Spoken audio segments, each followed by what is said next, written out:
Hi, today in this video I will show you how to change your Spotify password on your mobile phone. So let's get started.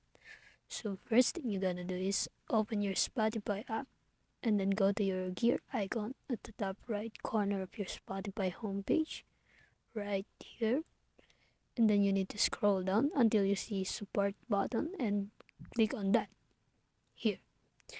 So it will automatically direct you to Spotify website from your browser to change your password on it. So right here, select account help and then next is select the can't reset password, second one. And here's the instructions right here. Just scroll down and tap on where it says reset your password. So here you can now enter your email address that associated with your Spotify to reset it, like this. And then check your email to reset your password. Right here, just click the button to reset password.